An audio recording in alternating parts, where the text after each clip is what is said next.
Hello and welcome back to Phoenix Dreams. Siddharth Sathe once again. We'll move on with SpeakWrite with Sid. We'd spoken about parts of speech in the last video and we'll move ahead with that. We'll focus specifically on nouns today and what nouns are and what are the various kinds of nouns. First and foremost, let's try and understand what nouns really mean. Now, noun basically is a term given to anything which you give a name to. So it could be a person, it could be a place, it could be a thing, whether a thing is tangible or intangible, whether it is a thing that you can hold in your hands, which is tangible, or it could be an intangible thing, which could be a thought, an idea, or a concept. Anything to which you give a name to is a noun.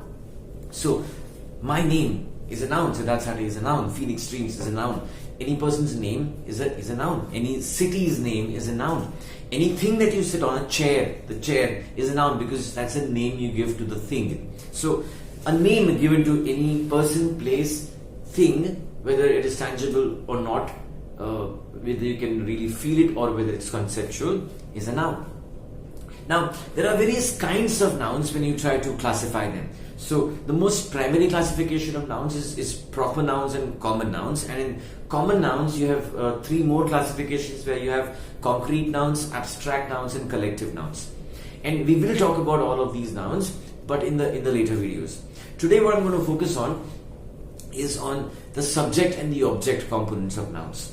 And that is very important because it will help you understand how to structure a sentence. Because subject and object is what makes a sentence structure complete, and these are necessarily nouns.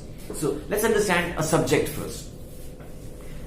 A subject in any sentence, in any language, is what you're talking about, what you wish to communicate about, whether you're talking or writing or communicating in any way. The subject of that sentence is what you're communicating about or what you're talking about, and the subject will always be a noun. So, for example, Tom is happy. The dog barks. In both these sentences, Tom is a subject. The dog barks. The dog is a subject. So, the subject is the person, place, or thing which does the verb of that sentence. A verb, and we'll talk about verbs in detail as we move forward. Verbs are the action words in a sentence. So, any place, person, thing that does that particular action in the sentence is the subject. So in the first sentence that he spoke about, Tom is happy, the verb or the action word of being is done by Tom. So Tom is the subject. In the second sentence, the dog barks. The action word or the verb of barking is done by the dog.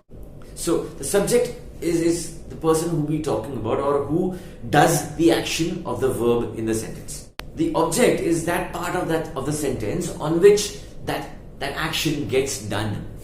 So the first two sentences we spoke about were very simple, which did not have an object. A subject is something that every sentence has to have. It is not necessarily so with an object, because the first two sentences, Tom is happy and the dog barks, only had subject nouns or subjects. They did not have objects. The dog barks at the cat, on the other hand, has both a doer of the action and something else on which that action is done, which is the object.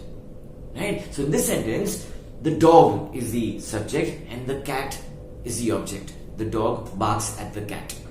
So the subject is the doer of the action, the verb, and the object is the noun on which the action gets done.